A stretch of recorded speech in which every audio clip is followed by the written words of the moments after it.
we do? My burrow is small. It won't fit everyone. We will only survive if we cooperate. Each of us can do something. A brilliant idea. I'll fly to find a safe place for everyone. I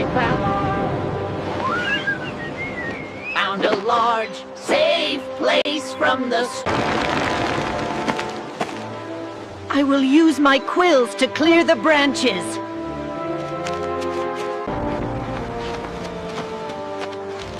I will hop ahead to make sure the path is safe.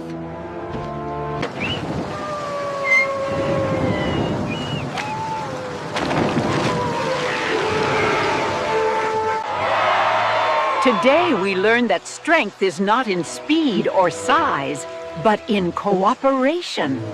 From now on, we will be the Cooperative Forest Team!